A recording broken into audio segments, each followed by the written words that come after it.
Hi everyone, welcome back to my channel. My name is Gretchen and today I'm here to do the mid-year freakout tag. Now this is a tag that I have done in the past and I really enjoy doing this one. I don't often do tags, but I should probably do more of them because I do think that they're fun. But I love this one specifically because the questions are great and also it's a really nice check-in at the midpoint of the year to make sure that I'm reflecting on where I've come so far as my reading year has gone, and then also look ahead to make sure that I'm on track to do all of those things that I set out to do for this year. So I figured why not do the tag and share it with you guys. Now there are a lot of different versions of this tag out there. I will say that I pulled the majority of my questions from the one that Greg at Supposedly Fun did. I will link his video in the description, but there are a few questions that he answered that I decided not to, just so that I could keep this video a little shorter. And also I think that some of the questions are geared a little bit more toward genre readers, and they're genres that I don't tend to read a whole lot of. So in order to answer those questions, I don't have a lot of books in the pool to choose from, so I just decided to omit a couple of the questions. But there's still a bunch of questions to get to, and let's go ahead and jump into the first one. The first question is the best book I've read so far this year, and that is going to be Hamnet by Maggie O'Farrell. I think that I'm probably the last person in BookTube to get to this book, so I won't talk too much about it because I know that this is a book that a lot of you have read in the past, but I loved this book so much. It was not my first book by Maggie O'Farrell, but it's the one that I'm gonna remember her for. It was stunning, the writing was beautiful, the story was layered and complex and totally original in my opinion, and she made every part of that book feel absolutely effortless, and I just love her writing. And I have read Hamnet and I've also read The Marriage Portrait, and I know that she has some other backlist books that I need to get to, and I really do need to prioritize them because if her writing is as good in those other books as it is in Hamnet, I am definitely in for a treat. So yeah, there's also another book that I could have put on this list, but I didn't because it is involved with my judging for the BookTube prize. So I'm gonna have to wait to talk about that book a little later in the year. But for this question, I will go with Hamnet by Maggie O'Farrell. Moving on to question number 2, we have the best sequel that I've read so far. Now, this was a question that I almost skipped because technically I haven't read any sequels yet this year, but I kept it on here because there is a book that I plan on reading this year that is a sequel, and we'll go ahead and talk about that in just a little bit. But for so far for this question, I don't have an official answer, but I will let you know that sequel I will be reading in just a couple questions. So with that, let's move on to question number 3, and that is the new releases you haven't read yet but want to. And for this one, I actually have 3 books that I want to talk about. The first is called Wild Dark Shore by Charlotte McConaughy. This is a book that I immediately put on my TBR because I read Migrations and Once There Were Wolves by this author in the past, and I loved them both. So the premise of this book sounds really fascinating to me, and it also has an element of mystery to it, which I think is something that this author is really good at doing. Her books aren't mysteries per se, but they have always a mysterious undertone to them, and I really appreciate that about her book. So I'm hoping that that's going to be the same with this. For those of you that don't know about this book, basically from my understanding, there is a caretaker or a group of caretakers on this remote island that is close to Antarctica. And one day they are near the shore and they discover this mysterious woman that has washed up on the shores. And I don't know anything more than that, but that is definitely enough to hook me and make me want to pick this book up later this year. I have a copy of the book, so hopefully it's something that I can get to sooner than later. The next book that I want to get to is called My Friends by Frederick Backman. I don't know much about this book either, but I know I want to read it because Backman is an auto-read author for me. But from what I can gather, this is a book that has two timelines. It takes place 25 years in the past, and there is a group of 4 teenage friends that develop or have this really strong bond. And then there is a current day timeline where the friendship and the bond that those 4 friends had that 25 years ago somehow comes into play again and impacts the life of a total stranger outside of their friend group. So I definitely want to read that. Every time I read one of his books, I end up emotional and crying. He definitely has a way of tapping into my feelings, and he never fails to break my heart. So I'm assuming that this is going to do the same, and I'm really looking forward to reading this. This one might not be until later in the year though. I have really been trying to stick to a no book buying ban, so I am waiting for my copy to come in from the library, and as of right now, I think I am 200 and some on the list, but I've moved 50 places within the last couple weeks, so hopefully if that's any tell, maybe I'll have access to it within maybe 3 or 4 months or so, but definitely going to get to this one as soon as I can. And then the last one that I want to read for sure is The Emperor of Gladness by Vuong. This is another author that I always enjoy reading, another author that always gets me misty-eyed, and this one definitely sounds like it's going to do that for me. The premise of this one is there is a young man that is in the process of taking his own life when he encounters an elderly woman with dementia, and it ultimately leads to him becoming her caretaker. So just that description alone makes me know that that novel is likely going to make me very sad, and I probably will end up crying. So really looking forward to another book by Vuong, and yeah, hopefully all of these 3 will get read by the end of the year. All right, so moving on to question number 4, the most anticipated releases for the second half of the year. And just to keep things consistent, I also chose 3 books for this question as well. And I'll be honest, normally I'm pretty good at staying on top of the book releases that are coming out, and I will say that I have not been so great at that this year. So the books that I'm choosing for this question are books that I knew off the top of my head, and I know that there are probably some really big ones that I'm missing, but these are just the first 3 that I could remember that I'm waiting for. So I'm really curious to see or hear about any ones you think that I may have missed that you'd think that would be on my list. But yeah, these are just the first 3 that I could think of without doing a lot of heavy research. The first one is a book that's going to be coming out in September, and that is The Book of Guilt by Catherine Chidgey. September 16th is the release date in the States, and this sounds really interesting. There's a couple reasons why I'm putting this on my list. First of all, I really enjoy this author's work, and second, this premise sounds very interesting.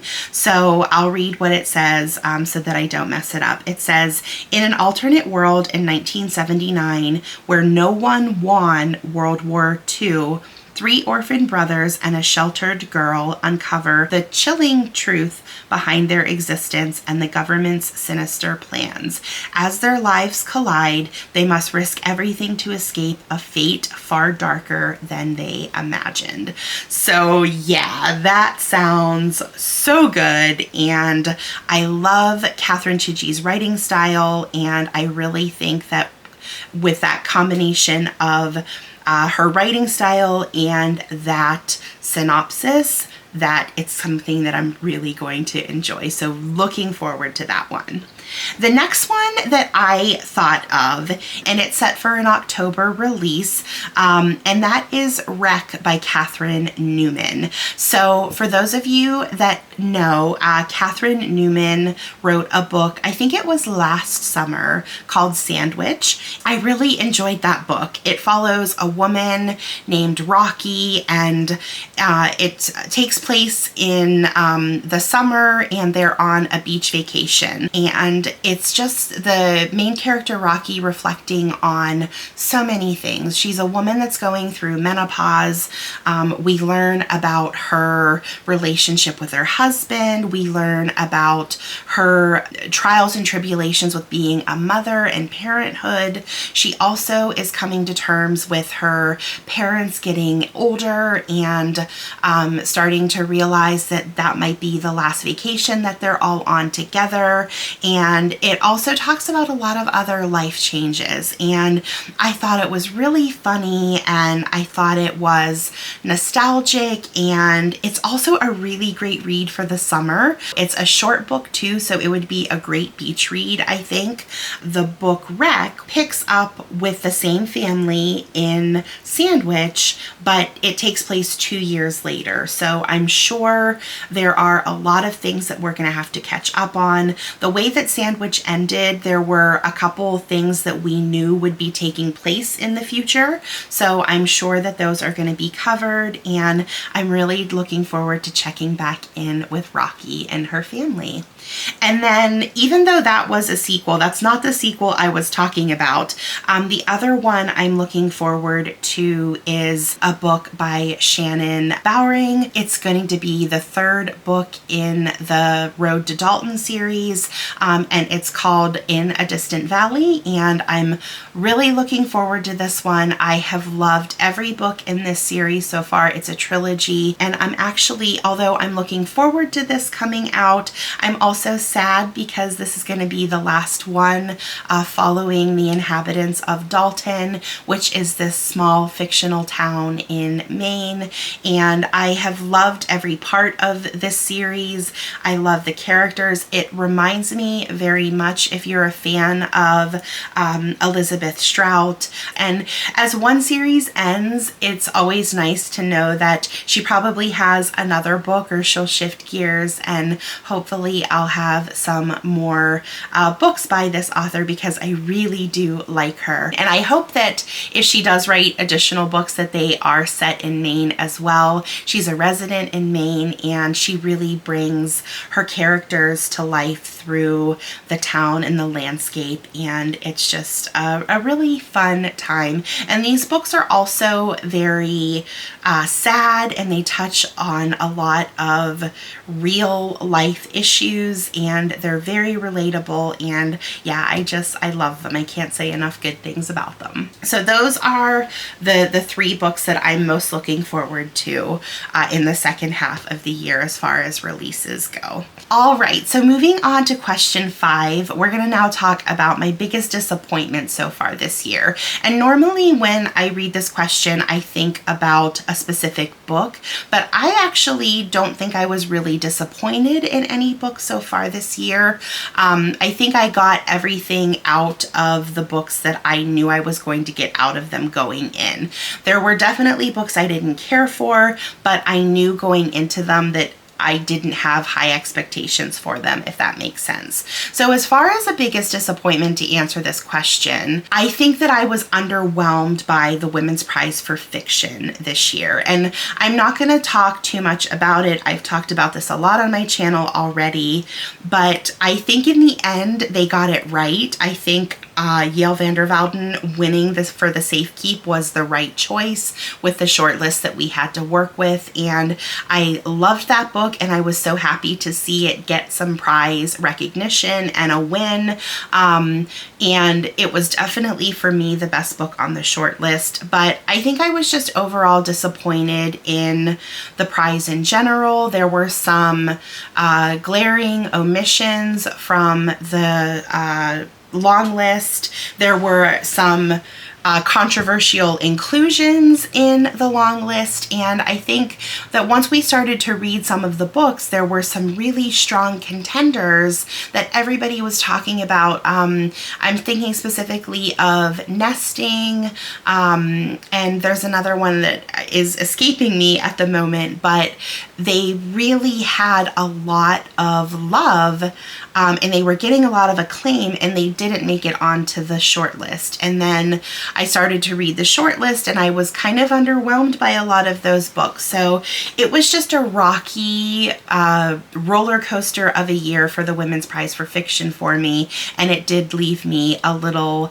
bummed out at times. But I will say they killed it with nonfiction, and I'm really looking forward to both prizes next year. But I'm probably going to be less excited just because of my reaction to this year for the fiction prize next year, and all of my hopes are going to now lie with nonfiction. But I'm still going to follow the prize. This isn't me walking away from the Women's Prize, but yeah, I was just a little disappointed with it this year. And then moving on to my biggest surprise.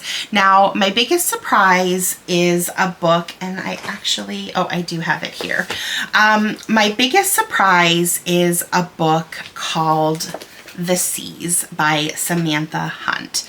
And this is a book that I am actually going to do a full length review for within the next few weeks, I hope. This is a book that I read for a project that I'm doing where I read from specific independent presses, and I highlight 3 books from each of those presses. And this is a book that I knew absolutely nothing about.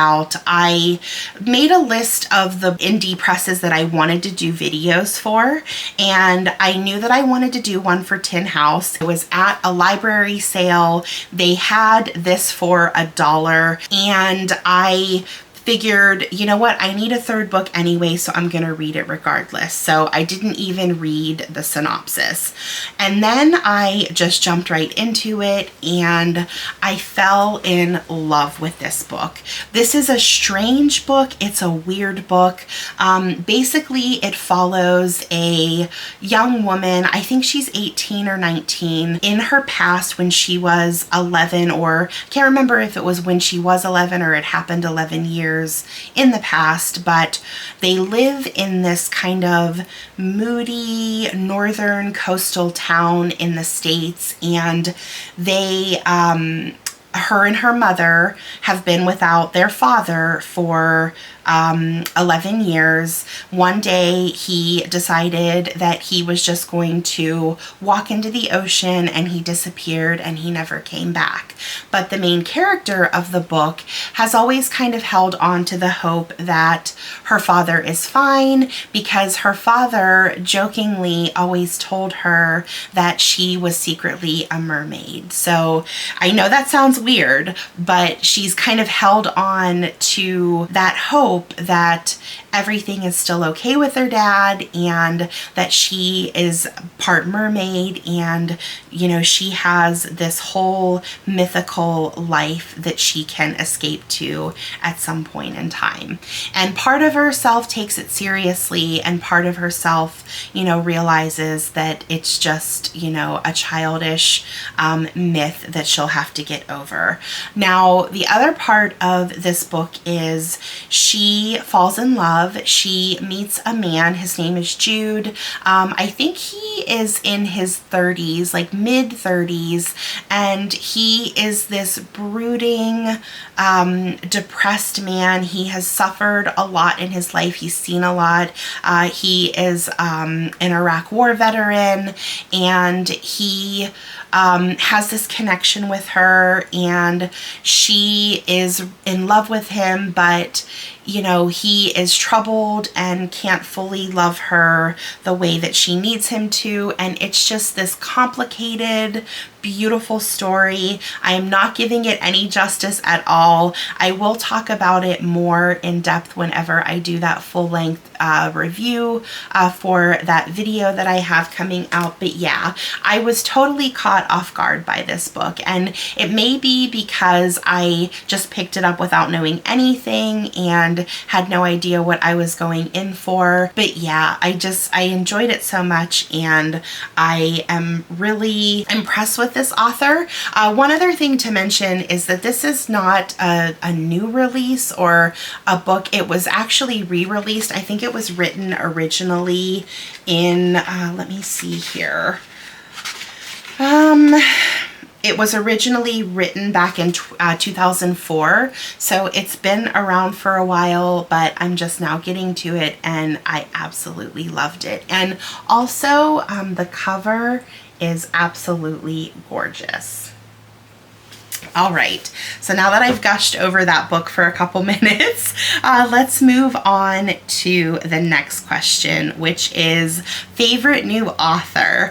And actually, if I would have filmed this video last weekend, I would have not had an answer to this question because I just picked up 2 books from this author within the last week, and my favorite new author is Jan Fosse. So I have never read anything by Jan Fosse. For those of you that don't know, he is a Norwegian writer, author, and playwright. He won the Nobel Prize in Literature back in 2023, and I have always been super intimidated by his works, specifically because he is also the author of Septology. I have a copy of it somewhere, and it's a beast. It is a very long book, and it's something that I've wanted to get to for a while, but have just put it off because of the length. And then last weekend I was at the library and I was browsing through the stacks, and I looked and I saw that there was a big old copy of Septology, and then right next to it were 2 tiny little novellas, and I decided that that would be a perfect place to start. And I picked up A List at the Fire and A Shining, and I loved both of them. A Shining was a 5-star read for me, and A List at the Fire was a 4.5 star. Both of them are extremely short. I read both of them in one sitting, and I was just mesmerized the entire time. I am gonna find some time to do full-length reviews on each of those because I did love them so much, so I won't go into great detail here, but I am so happy that I finally got to read something from him, and it has definitely inspired me to read more from him. And there's 2 books that I have out from the library right now. I have McConaughy, and there is one, oh, I can't remember the other name. I'll put a picture up here of the other one that I have out from the library. And then also I'm on some holds for the audio for the Septology series, so I'm hoping to get that started sooner than later. And yeah, if you've ever been intimidated or have thought about reading something from Fosse but didn't know where to start, I would absolutely say that A List at the Fire and A Shining would be great introductions. I don't know if the writing style in both of those is similar to Septology or McConaughy, but I think that they probably would be because I found those 2 novellas to feel or have the same type of style and tone to them. He does a lot of weird stuff with his style, and I'm absolutely in love with it. I cannot wait to read more from this author. Moving on to the next question is your newest favorite character. And this was actually pretty easy for me when I was going back looking through the books that I've read. I've read 57 books this year so far, and although I've read a lot of great characters and ones that were memorable, the one that sticks out the most for me is Marcellus the octopus from Remarkably Bright Creatures. Now, I read this book earlier this year because I was just hearing so much about it, and it was one of those books where I thought I was missing out on something because I felt I was the only person that hadn't read it. And I'm really glad that I did, because I loved Marcellus as a character. He is a great Pacific octopus, and we hear his inner thoughts and we hear his inner dialogue. He doesn't talk to humans or anything like that, but we hear his voice, and he is old and grumpy and cantankerous, and I have a super soft spot in my heart for people with that type of personalities, those lovable grumps, and he definitely fit the bill for that. I loved that character, and I loved the way that he connected with the human caretaker or the cleaning lady at the aquarium that he was in, and he was just so funny too. And I listened to that book on audio, and I think it's Michael Urie did the voice for him in the audiobook, and it was just fantastic, and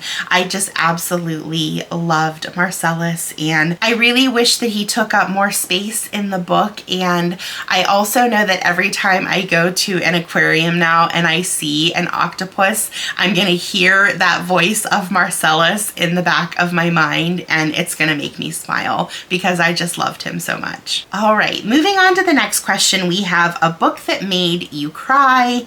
This is easy. That's gonna have to be The Story of a Heart by Rachel Clark. This is the book that won the Women's Prize for Nonfiction, and if the book didn't make me cry, the acceptance speech that Rachel Clark gave surely did. I can't talk about this book because I will start crying again, but ultimately it's a book about a little girl that lost her life in a car accident, and the boy that was the recipient. I can't even talk about it.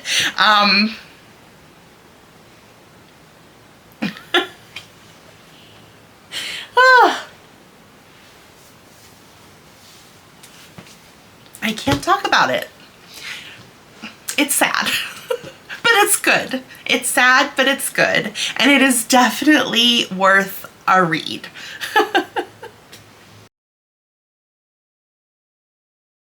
All right, so moving on to the book that made me happy, and I'm gonna go with a book called Small Joys by Elvin James Mensah. This is a book about, I don't think I've talked about this book on my channel yet.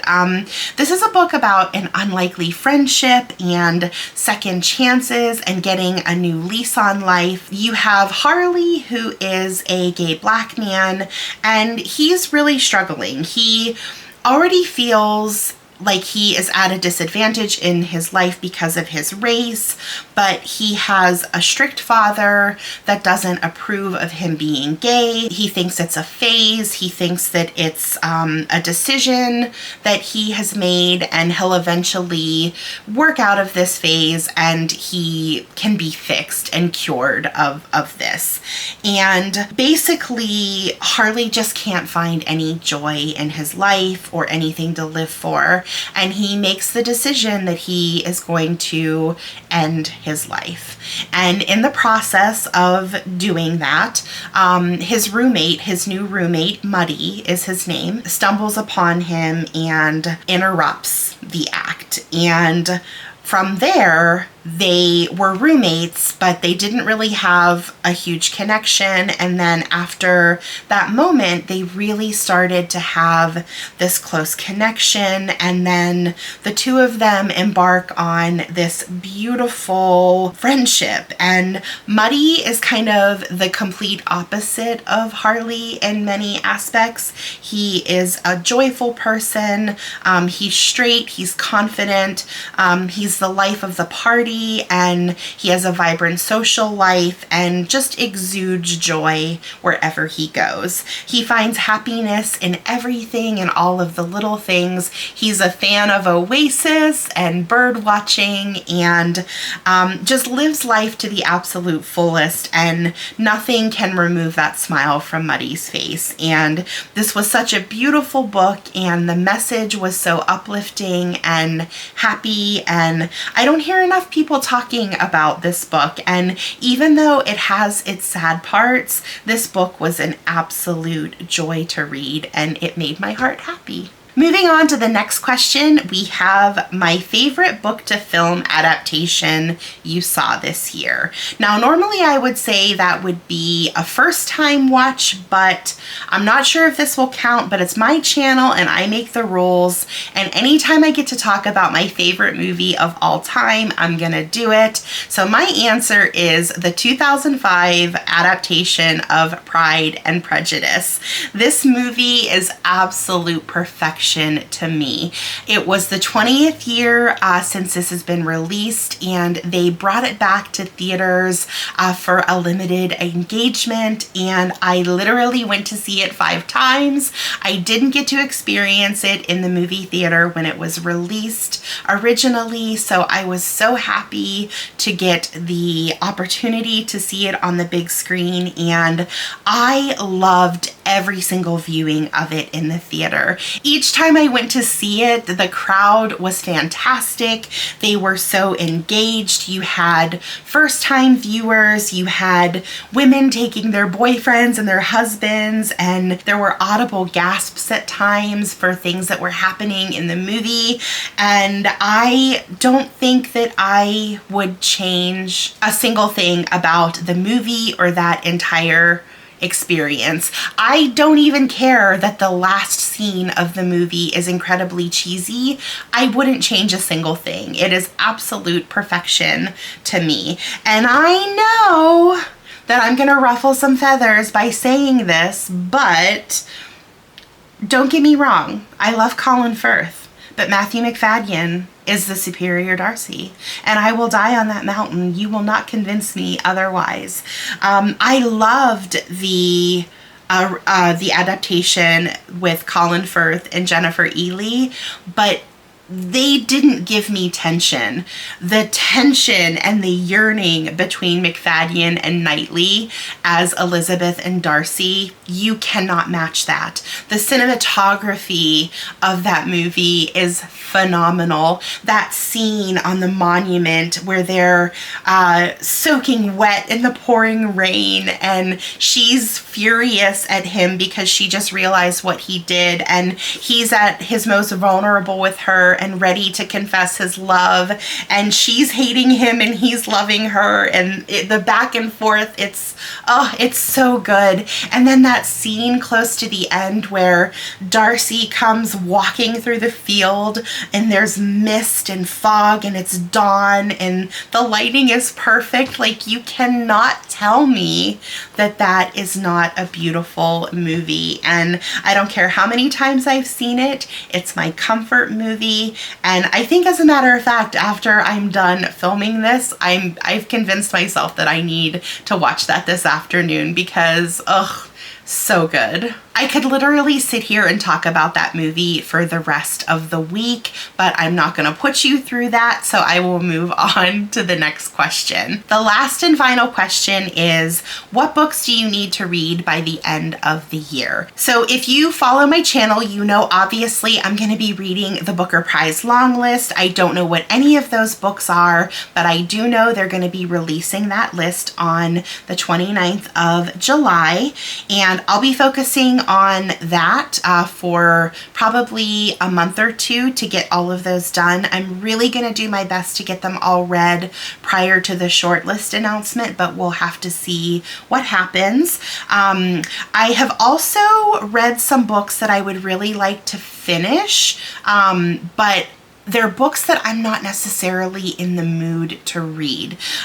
For example, I started reading the books of Jacob earlier this year. I'm enjoying my time with the book, but it's just not something that I'm finding myself wanting to pick up. I have to be in a very specific mood to read it, and unfortunately I'm just not finding the time to do it. The same with Solenoid. This was a book that was longlisted for the International Booker. I'm very intrigued by it. I've enjoyed my time with it so far, but once again, it's that I've got to be in the mood to pick it up type of book, and I'm just not really finding myself gravitating toward it. So hopefully by the end of the year I can get those two done. And then one other book that I'll talk about, I always typically have every year at least one big project book that I'm trying to finish. This year I decided that it was going to be War and Peace, but I will be honest with you, I'm struggling with it. And it's not because of the story. I'm actually really enjoying the story. My trouble lies with the translation. I'm having issues because whenever I read, especially a big classic, I like to read the physical book so that I can annotate, and I like to have an audio going. Now, if you, I know I talked about this on my channel earlier, I can't remember what video, but I was really looking for the best translation.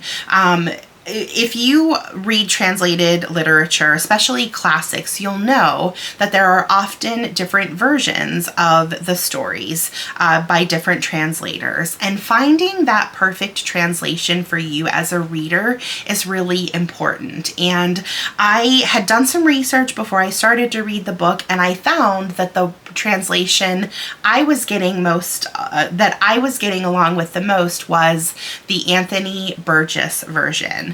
So I decided that was going to be the one that I read. Unfortunately, I cannot find an audio for that translated version. There is one that exists, but it's not available in the States for some reason. And if any of you know or can find it available in the States, please let me know.